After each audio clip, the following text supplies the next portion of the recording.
자, 우리 같이 한번 읽고 시작하겠습니다. 오늘 하나님의 나라 네 번째 시간입니다. 신의 성품에 참여하는 자라는 주제로 말씀 나누겠습니다. 베드로후서 1장 4절 말씀 함께 읽겠습니다. 시작. 이로써 그 보배롭고 지극히 큰 약속을 우리에게 주사 이 약속으로 말미암아 너희가 정욕 때문에 세상에서 썩어질 것을 피하여 신성한 성품에 참여하는 자가 되게 하려 하셨느니라. 제가 개역 한글로 한 번 더 읽어드릴게요. 이로써 그 보배롭고 지극히 큰 약속을 우리에게 주사 이 약속으로 말미암아 너희로 정욕을 인하여 세상에서 썩어질 것을 피하여 신의 성품에 참여하는 자가 되게 하려 하셨으니 라고 기록되어 있습니다. 개역 개정과 개역 한글의 차이는 신성한 성품이라고 개정은 이야기를 하고 있는데 개역 한글은 신의 성품이라고 이야기를 하고 있습니다. 원문을 보면 신의 성품이 더 가깝습니다. 자, 오늘 우리가 하나님 나라 네 번째 시간에 말씀을 나누고자 하는데요. 그 주제는 신의 성품에 참여하는 자입니다. 그러나 우리가 지난 시간에 제가 나누다가 좀 멈췄던 말씀을 조금 더 나누면서 오늘 말씀과 이어서 여러분과 나누려고 하는데요. 우린 지난 시간에 기억이 나시는지 모르겠지만 하나님 나라를 보석과 진주로 비유하셨던 예수님의 말씀에 대해서 우리가 나눴습니다.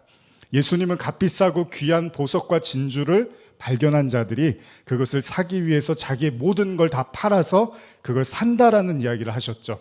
이 이야기 속에 나타난 하나님의 나라는 자신의 모든 것을 포기하지 않고는 하나님 나라에 들어갈 수 없다라고 이렇게 말씀을 하시는 거죠. 근데 우리가 지난 주일에도 말씀을 나눴지만 모든 것을 다 포기한다라는 말이 참 애매하고 어렵다는 겁니다. 모든 것을 버린다, 모든 것을 포기한다. 이게 다 무슨 말일까요? 제자들은 이 말씀의 의미를 어떻게 이해했을까요? 우리가 지난주에 못 읽었던 말씀인데요. 이거 한번 같이 읽어볼까요? 마태복음 19장 27절에서 30절입니다. 시작. 이에 베드로가 대답하여 이르되 보소서 우리가 모든 것을 버리고 주를 따라 싸운데 그런즉 우리가 무엇을 얻으리이까? 예수께서 이르시되 내가 진실로 너희에게 이르노니 세상이 새롭게 되어 인자가 자기 영광의 보좌에 앉을 때 나를 따르는 너희도 12 보좌에 앉아 이스라엘 12 지파를 심판하리라. 또 내 이름을 위하여 집이나 형제나 자매나 부모나 자식이나 전토를 벌이는 자마다 여러 배를 받고 또 영생을 상속하리라. 30절입니다. 그러나 먼저 된 자로서 나중되고 나중된 자로서 먼저 될 자가 많으니라. 자, 예수님이 모든 걸 버리고 자신을 따르겠다는 제자들에게 이런 말씀을 하십니다. 세상이 새로워지는 날이 오는데 인자가 영광의 보좌에 앉을 때 제자들도 12 보좌에 앉아서 이스라엘의 12 지파를 심판하게 될 거라고 말씀을 하십니다. 또한 자신이 버린 것보다, 여러분과 제가 버린 것보다 수없이 많은 더 여러 배로 받게 될 거라는 겁니다. 그리고 가장 중요한 건 영생이라는 걸 선물로 받게 됩니다. 이게 놀라운 축복이죠. 근데 중요한 사실은 뭡니까? 모든 걸 버리고 따르래요. 지난 주일에 저는 이 내용에 대해서 제 개인적인 이야기를 드렸었죠. 어려서 어떻게 신앙심을 갖게 됐는지, 그리고 신앙심을 갖게 되자 좋아하고 즐기던 것들이 눈에 들어오지 않고 하나님을 찾게 되고 예배에 더욱더 집중하게 되었다라는 식의 말씀을 여러분과 나눴습니다. 근데 한 주가 지나면서도 저는 이것에 대해서 더욱더 설명을 해야 될 필요를 느껴서 오늘 이렇게 다시 말씀을 꺼낸 건데요. 좀 더 쉽게 우리가 이 말씀을 이해하기 위한 어떤 방법이 있을까 고민을 하다가 탕자의 비유 다 아시잖아요, 누구나. 이 탕자의 비유에 대해서 여러분과 좀 나누면서 예화로 드는 것이 어떨까 생각을 해봤습니다. 예를 들면요, 탕자의 비유에 보면 아들이 아버지의 재산을 가지고 나가서 탕진을 하죠. 그리고 빈털터리가 됩니다. 그리고 아버지의 집으로 오는데 왜 오죠? 아버지의 집에서 차라리 종으로 사는 게 낫다라는 생각을 하고 아버지의 집으로 옵니다. 그런데 그저 아버지가 자신을 받아주기만 한다면 아버지가 때리든지 욕을 하든지 중요하지가 않은 거예요. 지금 탕자에게는 나를 받아줄 집이 있으면 되는 거고 나를 받아줄 사람이 있으면 되는 겁니다. 그 소중함을 깨달은 아들은 모든 창피를 다 무릅쓰고 아버지의 집에 찾아갑니다. 그런데 놀랍게도 아버지가 어떻게 하시죠? 그 탕자를 그냥 받아주시더라는 거예요. 그리고 잔치를 막 벌이시는 겁니다. 이때 아들이 너무나 놀랍니다. 전혀 생각지도 못했던 일이 일어난 거예요. 종들은 시켜서 먼지는 아버지가 종들을 시켜서 막 때릴 줄 알았는데, 그리고 내쫓을 줄 알았는데 아버지는 아무 말도 묻지도 따지지도 않으시더라는 거예요. 그리고 그저 자신을 애처롭게 바라보시면서 자신을 위해서 모든 기쁨을 다 표출을 하시더라는 겁니다. 만일 제가 여러분들에게 이 사건을 통해서 하나님 나라의 숨겨진 의미를 묻는다면 여러분들은 뭐라고 대답하실까요? 탕자의 비유에 숨겨있는 하나님의 나라는 뭘까요? 왜냐하면 이 비유도요, 하나님 나라를 가르치기 위해서 예수님이 말씀하신 거거든요. 자, 탕자의 비유 속에 나타난 하나님의 나라는 뭘까요? 자, 구체적으로 탕자가 하나님 나라를 발견했다면, 만약에 탕자의 비유 속에서의 탕자가 하나님 나라를 발견했다면 앞에서 우리가 나눈 것처럼 보석의 비유로 말씀하신 하나님 나라하고 연관지어서 생각해 본다면, 자, 탕자는 아버지의 집, 자, 하나님 나라를 들어가기 위해서 예수님이 진주 얘기하실 때 모든 걸 다 버리고 그걸 사라 그랬잖아요. 그러면 탕자가 하나님 나라에 들어갔다면 탕자는 뭘 버린 걸까요? 뭐를 포기한 걸까요? 탕자는 아버지의 재산을 사실 다 탕진을 해버리죠. 그리고 아버지의 집으로 다시 돌아오고 아버지가 맞이해 줍니다. 그러면 우리가 여기서 탕자도 있지만 한 사람이 더 있죠. 바로 탕자의 형이었습니다. 탕자의 형을 통해서도 한번 우리가 생각해 보는데 좋은 방법이 될 것 같아요. 탕자의 형은 아버지의 재산을 어떻게 하죠? 가지고 나가지 않습니다. 그리고 그는 계속 집에 머물러 있습니다. 그러나 그는 아버지가 어떤 분인지를 잘 몰라요. 왜 그러냐면 동생은 아버지의 재산을 다 쓰고 들어왔는데 아버지가 자기를 맞이해 주니까 아버지의 마음을 알았어요. 근데 형은 집에 아버지하고 붙어 있는데 아버지가 어떤 분인지를 잘 몰라요. 오히려 나중에 아버지가 동생을 받아들이자 형은 아버지에 대해서 굉장히 실망을 합니다. 그렇다면 탕자와 형의 차이는 뭘까요? 사실 아주 간단합니다. 집을 나간 탕자는 완벽하게 실패를 하고 자기가 어떤 아들인지를 깨닫게 돼요. 자기가 아버지 앞에서 얼마나 배은망덕한 아들이고 그래서 감히 아들이라고 불리기도 좀 자격이 없다는 생각을 하게 됩니다. 근데 형은 어떻죠? 탕자의 형은 자신이 한 번도 나쁜 아들이었던 적이란 생각을 해본 적이 없는 거예요. 그는 아버지 말씀에 충실했고 집에서 아버지를 따르느라 부족함이 없었습니다. 다시 말하면 탕자의 형은 늘 아버지의 좋은 아들이라는 생각을 하고 살았다는 거예요. 그렇기 때문에 형은 망나니 같은 동생을 받아들이는 아버지의 성품을 받아들일 수가 없습니다. 이유가 뭘까요? 왜 탕자의 형은 늘 함께 지내던 아버지에 대해서 이렇게 화가 났냐는 겁니다. 왜 형은 그렇게 아버지하고 함께 있었는데도 아버지가 어떤 사람인지도 잘 모르고 아버지가 오히려 관대한 모습을 보이자 당황을 하더라는 겁니다. 자, 오늘 우리가 예배 처음에 읽었던 본문이면서 하나님 나라의 네 번째 주제인 신의 성품에 참여하는 자라는 관점에서 한번 이 내용들을 본다면요, 여러분, 형이 왜 아버지에 대해서 화가 났을까요? 제가 크리스마스 때도 한번 이 내용들 좀 다뤘었는데요, 오늘 좀 다른 각도에서 말씀을 드리는데, 형이 왜 아버지가 동생을 이렇게 막 끌어안고 받아주자 거기에 화가 났을까요? 저는 오늘 이 본문을 이렇게 받아들였습니다. 형이 아버지를 받아들이지 못했던 이유는 형이 자신의 성품을 내려놓지 못했다는 거죠. 자, 가만히 생각해 보면요, 이것이 신앙인들에게 걸림돌이 하나 되는데, 예를 들면요, 형의 관심은, 성경을 잘 보시면 형의 관심은 자신의 아버지가 어떤 분인가가 중요한 게 아니라 내가 얼마나 괜찮은 아들인가가 더 중요합니다. 거기에 형은 더 초점이 맞춰져 있었습니다.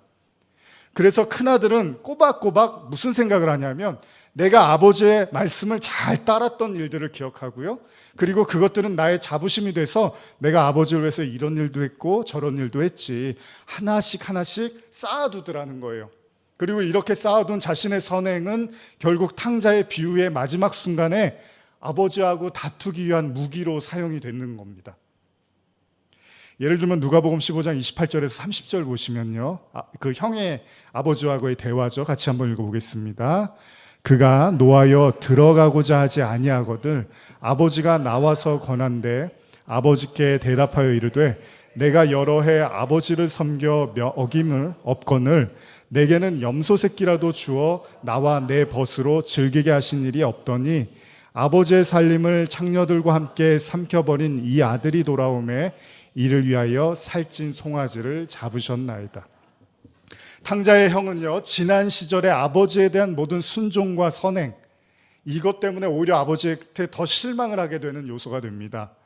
그리고 그것이 지금 자신이 아버지보다 더 정의롭고 착한 사람이라는 걸 증명하게 되는 무기로 사용이 되는 거죠.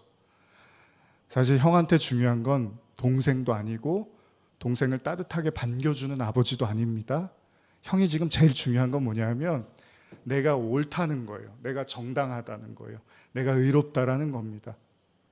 형의 분노는 그렇게 자기의 옳음에서 시작이 됩니다. 동생과 비교했을 때 이렇게 훌륭한 자신을 어찌해서 아버지는 몰라봐 주냐는 거예요.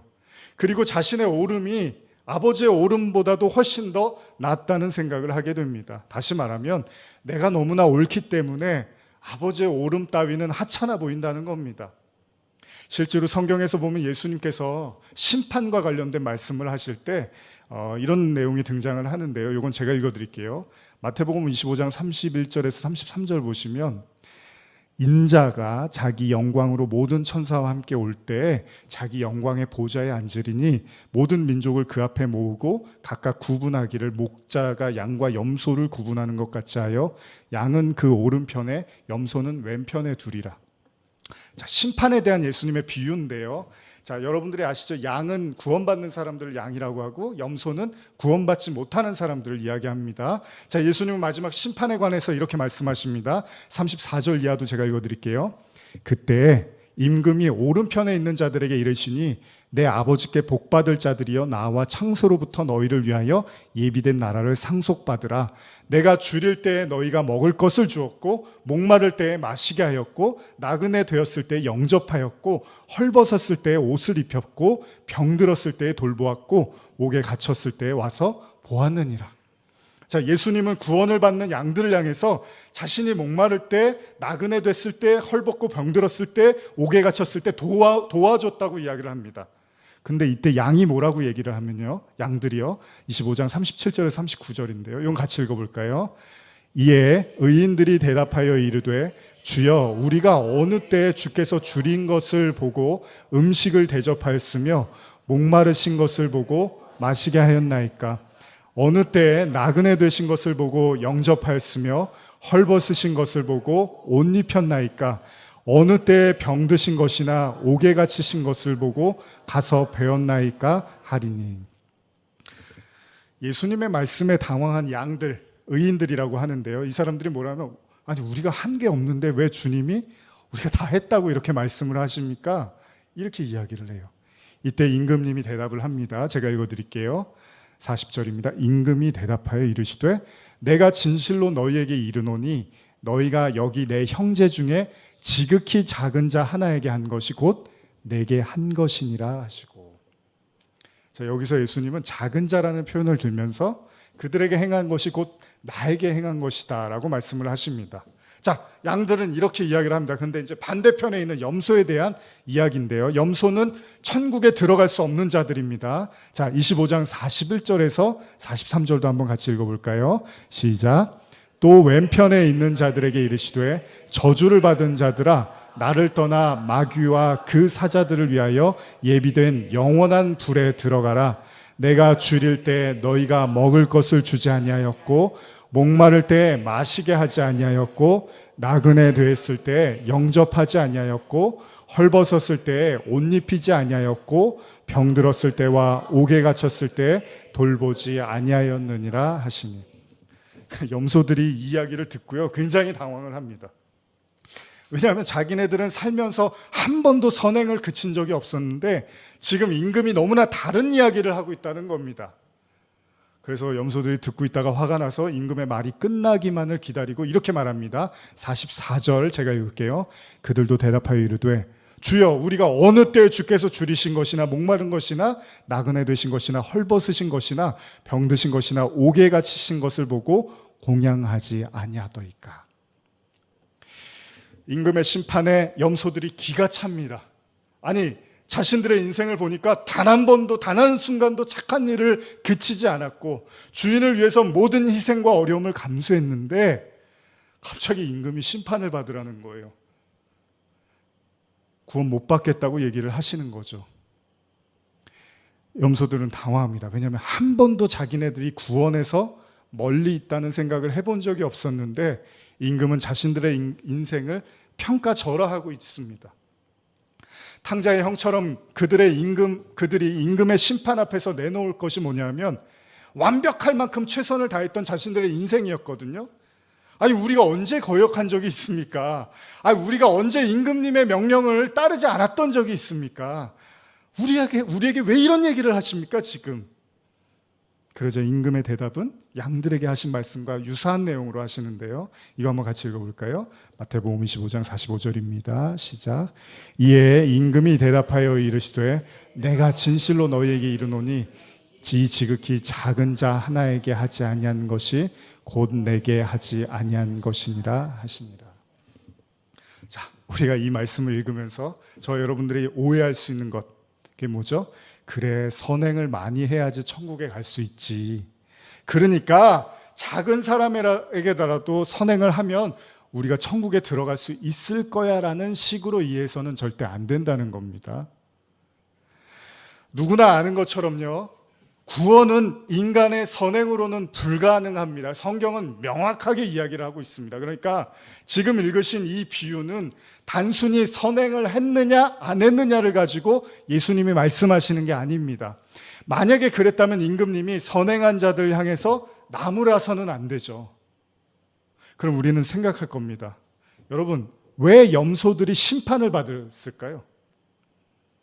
양들은 한 게 없는데 예수님이 천국에 들어가래요. 근데 염소들은 열심히 선행을 하고 살았는데 천국에 못 들어간대요. 그럼 왜 염소들이 지금 심판을 받을까요?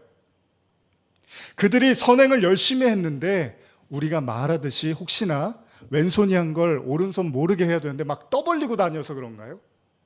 그러니까 그들이 좋은 일을 해놓고서 그들의 잘못이 좋은 일을 많이 하고 사람들한테 이렇게 떠벌리고 다녀서 지금 예수님이, 임금님이 구원 못 받아라고 거냐는 거죠. 만일 성경이 그런 이야기를 하고 싶은 것이라면 탕자의 비유에서요, 못된 짓을 많이 한 탕자는 지옥에 가야 되고요, 그리고 묵묵히 아버지 옆에서 집안일을 거들던 탕자의 형은 아버지께 칭찬을 받아야 되잖아요. 근데 성경은 반대로 쓰고 있습니다. 자, 그럼 한번 생각해 보는 거예요. 여러분, 구원의 핵심은 뭘까요? 우리가 크게 착각할 수 있는 게 뭐냐 하면 구원의 본질, 매일 여러분들이 듣는 말씀이지만 구원의 본질은 여러분이 얼마나 의로운가를 깨닫는 것이 아닙니다. 구원의 본질은 하나님이 얼마나 의로우신가를 깨닫는 거죠. 그리고 이것이 바로 바울의 로마서의 핵심이고요, 이 성경 구절 하나가 기독교 전체를 뒤흔드는 종교개혁을 일으키게 된 겁니다. 마치 성경은 이를 확인이라도 시켜주듯이요, 지금 여러분과 제가 읽은 양과 염소의 심판에 관해서 이렇게 마무리를 합니다. 마태복음 25장 46절 같이 읽어볼까요? 그들은 영벌에, 의인들은 영생에 들어가리라 하시니라. 우리가 이런 본문을 보면서 그래, 착한 일을 많이 해야지, 이런 얘기를 하는 게 아니고요, 하나님의 나라에 들어가려면, 영생을 하려면 지금 의인이라고 하잖아요. 그러니까 의인이 되어야지만 가능하다라는 겁니다. 하나님의 나라에 들어가는 것은. 그러니까 아무리 많은 선행을 한다 하더라도 그것이 주님이 말씀하시는 의와 본질과 맞아떨어지지 않는다면 그것으로는 하나님의 나라에 들어가기가 어렵다는 겁니다. 그것을 여실히 보여주고 있는 것이 방금 읽으신 심판에 관련한 말씀이라는 겁니다. 자, 자신들은 평생을 무언가 열심히 했다고 하는데 주님은 하나도 안 했다고 하시고요, 자신들은 평생 동안 아무것도 한 것이 없다고 하는데 주님은 모든 걸 다 했다고 이렇게 반대로 말씀을 하시더라는 겁니다. 자, 그러면 성경에서 말하는 의인이 된다는 건 뭘까요? 다시 탕자의 비유로 한번 돌아가 봅시다. 탕자가 발견한 하나님 나라는 뭘까요? 여러분과 제가 탕자의 비유를 듣고 하나님 나라가 뭘까라는 생각을 하면 결론을 어떻게 내시겠습니까? 우리가 잘 아는 것처럼 탕자는 앞선 양과 염소의 심판처럼 정말 아무것도 한 게 없습니다. 그죠? 그가 한 거라군요. 아버지 재산을 가지고 나가서 그냥 방탕하게 살다가 돌아온 거예요. 그게 탕자가 한 일입니다. 그리고 나서 자신이 너무나도 초라한 지경에 이르자 자신이 돌아갈 곳은 오로지 아버지의 집뿐이라는 걸 깨닫게 되는 거잖아요. 그리고 굳이 한 가지 있다면 내가 얼마나 아버지 앞에서 나쁜 아들이었는지를 깨닫게 된 거죠. 그래서 그는 감히 아버지 앞에 서서 말하기도 두렵고 면목이 없고 염치가 없었습니다. 그렇기 때문에 이것을 우리가 생각하는 구원의 관점에서 본다면 탕자는 사실 구원을 받을 어떤 자격이나 이유가 없습니다. 사실 저도 탕자와 관련된 설교를 여러 번 말씀을 드리지만 탕자가 아버지를 위해서 한 거라고는 눈 씻고 찾아봐도 없어요. 아버지의 집에 간 것이 용기라면 용기일 수 있겠지만 그걸 우리가 대단한 일을 한 것처럼 생각하기는 좀 어렵다는 겁니다. 만일 성경이 인간이 생각하는 선한 행동이 바로 구원의 핵심이라고 말하고 싶었다면 성경은 탕자가 집에 다시 돌아와서 아버지의 말씀도 잘 듣고 선한 일을 많이 했다는 후속 조치를 취해야 합니다. 그런데 성경은요, 집에 돌아온 아들의 이야기를 끝으로 탕자에 관한 이야기를 마무리하고 있으며 이것이 하나님 나라에 관한 비유라고 예수님이 말씀하고 계시다는 겁니다. 그럼 여기에 흐르고 있는 구원의 메시지는 뭘까요? 여기에 흐르고 있는 하나님의 나라의 비밀은 뭘까요? 도대체 우리는 어떻게 해야지 하나님 나라에 들어가는 걸까요? 이 땅을 사는 성도들이 정말 구원받기 위해서 해야 하는 일이 뭘까요? 탕자의 비유에서 가장 중요한 사실은 탕자가 아닙니다. 비유의 주인공은 탕자가 아니라 아버지라는 겁니다. 우리가 신앙생활하면서 오해하기 쉬운 부분이 이건데요. 성경에서 말하는 구원은 우리가 얼마나 선한가를 증명하는 데 있는 것이 아니고요. 성경에서 말하는 구원은 하나님이 얼마나 선한가를 배우는 거라는 겁니다. 우리가 아니라 하나님이 주인공이라는 겁니다. 아들이 아니라 아버지라는 겁니다. 그래서 탕자가 한 일이 하나도 없는 거예요. 구원을 받기 위해서 탕자가 한 일이 아무것도 없는데 아버지가 아무것도 한 거를 없는 아들을 그냥 받아주더라는 거예요. 여기서의 주인공은 아버지라는 겁니다. 여러분, 선악과를 먹은 탕자와 같은 인간은 삶에서 얼마나 많은 실수를 하고 넘어지고 비틀어지고 뒤틀어집니다. 아니, 어쩌면 우리에게 주어진 이 세상이라는 시간과 공간은요, 여러분과 저의 선행을 펼치라는 영역이기보다는 어쩌면 탕자처럼 우리가 얼마나 옳지 못한 아들이었는지를 배워가는 시행착오의 장소일 수도 있다는 겁니다. 그럼에도 여전히 신앙을 자신의 옳음을 입증하기 위한 장으로 여기는 수많은 신앙인들이 있습니다. 내가 얼마나 옳은지를 뽐내고 내 생각이 얼마나 틀리지 않았는지를 다투고 나보다 더 옳은 사람은 없을 거라고 생각하기도 하고요. 인생 전체의 영역에서 고스란히 쌓아온 선행을 가지고 마지막 날 소위 주님과 정산을 하려는 염소와 같은 사람들이 많이 있다는 겁니다. 그래서 그들의 입에서는 끊임없이 다른 사람들 정죄하고 꾸짖고 판단합니다. 그들의 이야기의 끝은 결국 내가 옳았다라는 결론으로 내려지게 됩니다. 그런 신앙은 마치 중독성에 있어서 인간의 그 고질적인 질병인 자기 애와 맞물려서 더더욱 자신을 입증하고 정당화하는 데 쓰여진다는 겁니다. 그들의 입은 거칠어지고 그들의 내면의 분노와 광기는 탕자의 형과 같이 아버지도 쓰러뜨릴 만한 위세를 부리게 된다는 겁니다. 그러나 그들의 목적지는 아마도 염소들이 가는 그곳일 가능성이 큽니다. 그들이 생각하는 1등 구원은 예수님이 생각하시는 그 구원과는 도무지 맞닿아 있지 않는다는 겁니다. 마태복음 20장 26절에서 28절 보면요, 제가 읽어드릴게요. 너희 중에는 그렇지 않아야 하나니 너희 중에 누구든지 크고자 하는 자는 너희를 섬기는 자가 되고 너희 중에 누구든지 으뜸이 되고자 하는 자는 너희의 종이 되어야 하리라. 인자가 온 것은 섬김을 받으려 함이 아니라 도리어 섬기려 하고 자기 목숨을 많은 사람의 대속물로 주려 함이니라. 복음의 본질을 정확히 이해하지 못한 염소들은요, 평생 애를 쓰지만 그들의 노력의 결과는 도리어 참혹할 수 있다는 겁니다.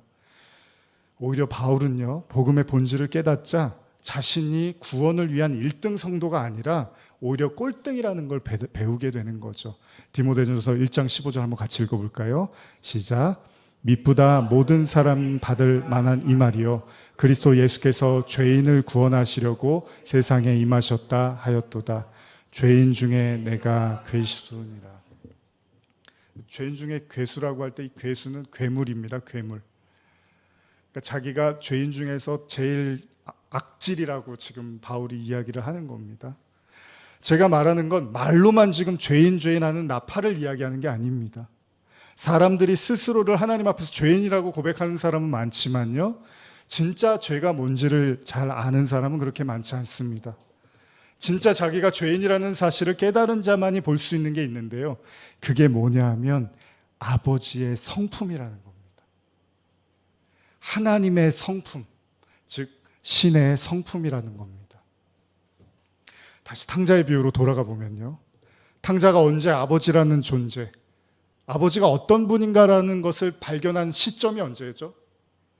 그건 자신이 어떤 아들인지를 깨닫게 되는 순간에 아버지가 어떤 분인지를 알게 되더라는 거예요. 그러니까 다시 말하면 자신의 성품이 어땠는지를 깨닫게 되는 순간에 아버지의 무한하고 넓은 성품이 보여지더라는 거예요. 더 이상 인정하고 싶지 않았던 나를 인정하자 그 순간에 아버지의 사랑이 느껴지더라는 겁니다. 그러나 형은 끝끝내 아버지의 무한한 사랑을 발견하지 못합니다. 왜냐하면 그는 자신이 얼마나 의로웠던가에 대해서 더 생각을 많이 집중했기 때문에 나의 의로움에 집중을 하다 보니까 아버지가 보이지가 않는 거예요. 아버지를 마음에 담을 수가 없었던 거죠. 여러분, 복음의 핵심은 무엇입니까? 우리가 하나님 나라의 마지막 시간인데요, 어쩌면 이 내용들은 다 기초적인 내용입니다. 그러나 우리가 연초에 다시 한번 우리가 돌아보고 점검하기 위해서 이 말씀을 나누는데요, 여러분, 구원의 핵심은 뭐죠? 탕자가 구원을 위해서 한 일이 아무것도 없었습니다. 근데 딱 하나 있습니다. 탕자의 비유에서 탕자가 구원받기 위해서 한 일이 딱 하나 있는데 그게 뭐냐 하면 아버지가 누군지를 알게 됐다는 거예요. 다시 말하면 아버지의 성품을 깨닫게 되는 것이었습니다. 그러나 자신의 성실과 자신의 인내와 자신의 노력과 자신의 순종과 자신의 선함을 꿋꿋이 지키고 있었던 형은 내가 너무나 고귀하다 보니까 세상을 뒤엎고도 남을 우주를 두루마리 삼고 바다를 먹물 삼아도 다 쓸 수 없는 하나님의 사랑을 마음에 담아둘 수가 없었던 겁니다. 제가 지난번에 성경 공부하면서 말씀을 드렸던 이야기인데요, 사람들이 한 가지 오해하고 있는 게 우리 모두가 다 선악과를 따먹은 죄인이 맞습니다. 그게 성경의 증언입니다. 그러면 우리는 생각을 합니다. 이제 내가 선악과를 안 따먹을 거야. 이제 내가 예수님을 믿었으니까 선악과를 안 따먹고 하나님의 말씀 잘 지키면서 살아야지 라고 생각을 할 거예요. 근데 질문을 드리고 싶어요. 아담과 하와는 그런 생각 안 했을까요? 분명히 그들 또한 그런 생각과 다짐을 했을 거예요. 그럼에도 불구하고 선악과를 먹었습니다. 그러면 하나님께서 우리에게 던지는 메시지는 뭘까요? 앞으로 선악과 먹지 마. 그러면 우리는 뭐라고 해야 되죠? 이제 안 먹을게요가 아니라 왜 먹지 말라고 하셨을까? 선악과를 먹으면 뭐가 잘못되는 거지? 다시 말하면요, 하나님이 우리에게 선악과를 먹지 말라고 했다는 그 의미를 우리가 깨달아야 된다는 거예요. 예를 들면요, 부모님이 아이에게 초콜릿이나 사탕 많이 먹지 마, 술, 담배 많이 하지 마, 운동 많이 해. 제가 많이 듣는 이야기인데요. 자, 그런 이야기를 해요. 그러면 우리가 어떻게 생각하죠? 그래, 운동해야지. 근데 잘 안 돼요. 아니, 술, 담배 하지 말아야지. 근데 또 잘 안 돼요. 아니, 애들이 사탕 먹는 거 잘 조절 안 돼요. 근데 언제 그걸 깨닫죠? 이가 썩고 몸이 해로워지고 건강에 이상 신호가 오면 우리가 이제 운동도 하고 술, 담배도 하지 말아야 되고 사탕 단 거 너무 많이 먹으면 안 돼. 이런 생각을 하잖아요. 그러면 여러분, 하나님이 우리에게 선악과를 먹지 마라고 했을 때 여러분과 제가 해야 되는 대답은 뭐냐 하면 선악과를 먹은 것에 대한 부작용을 알아야 된다는 거죠. 선악과를 먹었더니 이런 게 문제가 있었네요. 이런 잘못이 있었네요. 이런 것들을 우리가 힘들게 하네요. 라고 선악과의 증상을 알고 있어야 된다는 겁니다. 하나님이 우리가 먹지도 않은 선악과를 이미 태어나면서부터 죄인이라고 말씀을 하시고 너희도 따먹은 것과 다름이 없다고 말씀하실 때 우리는 알았어요. 이제 안 먹을게요가 아니라 왜 먹으면 안 되는 건지를 여러분과 제가 알고 있어야 된다는 겁니다. 모든 게 다 증상을 수반하고 있잖아요. 그러면 선악과의 증상을 여러분과 제가 느끼고 있어야 된다는 거잖아요. 그 선악과의 부작용, 그 선악과의 치명적인 문제를 깨닫기 위해서 저와 여러분들이 수없이 많은 인생에서의 시행착오를 겪게 되고 어려움과 풀리지 않는 문제 앞에서 절망하기도 하고 괴로워하기도 하고 결국 우리 안에서 그래, 선악과가 바로 이런 문제를 갖고 있었구나. 선악과의 아픔이 바로 이것이었구나. 선악과라는 것이 바로 이렇게 우리를 힘들게 하는구나 라고 저와 여러분들이 알고 있어야 된다는 겁니다. 그리고 종국에는 그래, 하나님이 선악과를 이래서 먹지 말라고 한 거군요 라고 대답을 할 수 있어야 되는 거예요. 그 대답은 무엇으로 귀결되겠습니까? 아, 선악과 먹지 말라고 한 거, 그거 하나님이 선악과 먹으면 하나님처럼 될까 봐 겁나서 그런 게 아니라 바로 이렇게 선악과를 먹은 채로 생각하고 살아가는 것이 인간에게 얼마나 고통스럽고 괴로운지를, 그래서 그들의 신앙이 사랑이 아니라 분노와 정죄 그리고 경쟁뿐인 바로 우리가 이렇게 고통받는 것을 알았기 때문에 선악과를 먹지 말라고 한 것이었구나라고 그조차도 사랑으로 이해할 수 있게 되어야 된다는 겁니다. 부모님이 하지 말라고 한 것이 그 당시에는 듣기 싫었지만 나중에 그 부모님의 마음을 이해하는 것처럼 하나님이 말씀하신 선악과에 대한 금지조차도 하나님의 사랑이 담겨 있다는 것을 여러분과 제가 깨달아야 된다는 거죠. 그렇습니다. 우리가 아버지의 마음을 알아가는 것, 하나님의 성품을 깨달아가는 과정, 성경은 그것을 의라고 합니다. 그러니까 하나님이 말씀하시는 의는 인간이 생각하는 수준의 의가 아닙니다. 제가 지난 주일에 마지막에 읽었던 계시록 본문의 새하늘과 새 땅 이후에 등장하는 성전에 대한 묘사를 하고 있는데요. 여기 보면은 새 예루살렘 성의 문이 12진주로 되어 있다라고 기록을 합니다. 우리 계시록 21장 21절에서 23절인데요. 한번 같이 읽어보겠습니다. 시작. 그 12문은 12진주니 각 문마다 한 개의 진주로 되어 있고 성의 길은 맑은 유리 같은 정금이더라. 성 안에서 내가 성전을 보지 못하였으니 이는 주 하나님 곧 전능하신 이와 및 어린 양이 그 성전이심이라. 그 성은 해나 달의 비침이 쓸데없으니 이는 하나님의 영광이 비치고 어린 양이 그 등불이 되심이라. 여러분, 이 구절이 사실 중요한데 제가 시간이 많지 않아서 그냥 간략하게만 설명을 드리는데요. 요한이 마지막 요한계시록에서 그 새 예루살렘 성을 봅니다. 그리고 그 안에서 성전을 보는데 요한이 뭐라고 하냐면 우리가 생각하는 그런 성전이 있는 게 아니라 엄청난 비밀 하나를 이야기하는데요. 22절이 성 안에서 내가 성전을 보지 못하였으니 이는 주 하나님 곧 전능하신 이와 및 어린 양이 그 성전이심이라 이렇게 쓰여 있습니다.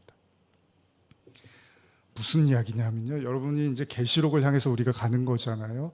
그리고 그 계시록의 마지막 새 하늘과 새 땅과 새로운 하나님의 그 성전을 향해서 성도들이 달려가는데 요한이 아주 쉽게 한마디로 정리를 해요. 성전은 그렇게 눈에 보이는 게 아니었더라는 거예요. 하나님 그분이 성전이더라는 거예요. 여러분과 저의 종착지는 하나님 나라, 새 예루살렘, 천국, 새 하늘, 새 땅, 사실 그런 것들이 아니라 여러분과 제가 깊이 들어가야 되는 그 종착지는 하나님 안이라는 거예요. 제가 이 부분이 너무 중요해서 10번이라도 설교를 해도 할 수 있습니다. 그러나 오늘 이렇게 짧게밖에는 말씀을 못 드리지만 여러분들이 하나님의 안으로 들어가는 것이 성전의 완성이라는 겁니다. 탕자의 비유를 한번 생각해 보세요. 아버지가 이런 말씀을 하십니다. 누가복음 15장 24절에 돌아온 아들을 뭐라고 표현하냐면요. 시작. 이 내 아들은 죽었다가 다시 살아났으며 내가 잃었다가 다시 얻었노라 하니 그들이 즐거워하더라. 성경에서 죽음이라는 표현을 그 예수님의 그 십자가의 죽음과 이런 것들을 다나토스라는 헬라어로 쓰는데요. 그게 완전한 죽음과 완전한 부활 사이에서의 그 죽음을 이야기하는데, 저는 여기서 죽었다가 다시 살아났다는 이 비유에 등장하는 아버지의 표현이 결코 예수님의 죽음과 부활과 무관하다고 생각하지 않습니다. 이게 되게 중요한 말씀이라는 거예요. 여러분, 왜 아버지가 탕자에게 죽었다가 살아왔다고 말씀하셨을까요? 우리가 그냥 생각하시, 집 나갔으니까 죽은 줄 알았는데 살아왔지라고 이해할 수도 있지만, 더 중요한 사실은요, 이게 제일 중요한 겁니다. 여러분, 오늘 설교가 제일 중요한 겁니다. 집중시키기 위해서 드리는 말씀이 아니고요, 진짜로 제일 중요한 말씀입니다. 아버지의 성품을 발견하지 못한 자는 아버지의 나라에 못 들어갑니다. 성경에서 말하는 의는요, 저와 여러분들이 하나님이 어떤 분인지를 알면 되는 거예요. 그래서 제가 지난주부터 자꾸 태풍의 눈 이런 말씀을 드렸던 게, 태풍이 막 그냥 바람이 치고 비가 쏟아지고 하는 것 같은데 그 태풍 안은 어떻죠? 고요한 거예요. 성경도 그래요. 무슨 심판이니 회개니 뭐 멸망이니 저주니 하는데 그 하나님 안은 고요합니다. 그래서 예수님이 십자가 지고 부활하시고 평강이 있을지어다 말씀하신 거. 하나님 안에 그 마음을 이제 너희도 십자가로 가질 수 있다는 은혜를 우리에게 주신 거죠. 오늘 그런 말씀을 듣기 위해서 오신 여러분들은 스페셜한 발걸음을 하셨다고 생각합니다. 여러분, 많은 기독교인들이 기독교를 오해합니다. 선과 인간의 착함을 구원의 도구와 무기로 잘못 생각하고 있습니다. 성경은 그렇게 단순한 책이 아닙니다. 그렇게 도덕적인 책이 아닙니다. 진짜 여러분과 제가 아버지의 고요한 그 태풍의 눈처럼 아버지의 심장을 발견하면 되는 거예요. 여러분, 부모님의 마음이 다 똑같다고 하잖아요. 어떤 표현을 하고 어떤 행동을 하지만 마음은 다, 자식이 멸망당하고 저주받으라고 하는 부모는 없잖아요. 하나님의 마음의 중심도 그러하다는 겁니다. 그래서 성소에서 지성소로 들어가는 그 하나님의 임재가 가장 소중하다고 성경도 이야기하는 거죠. 아버지의 마음을 아는 거. 지금 이 설교가 아무것도 아닌 것처럼 잊혀지실 수도 있어요. 근데 그들이 바로 신의 성품에 참여한 자가 되는 겁니다. 탕자는 신의 성품, 아버지의 성품에 참여한 자로 의인으로 천국에 들어가게 되는 거죠. 호세아서 6장 3절과 6절 읽고 마치겠습니다. 우리 같이 읽겠습니다. 시작. 그러므로 우리가 여호와를 알자. 힘써 여호와를 알자. 그의 나타나심은 새벽빛같이 어김없나니 비와 같이 땅을 적시는 늦은 비와 같이 우리에게 임하시리라 하시나. 나는 인애를 원하고 제사를 원하지 아니하며 번제보다 하나님을 아는 것을 원하노라. 여러분들의 이 예배보다요, 하나님이 누군지를 알기를 원하신대요. 그들이 하나님과 영원한 집에서 영원한 설날을 맞이할 하나님의 가족이 될 것입니다.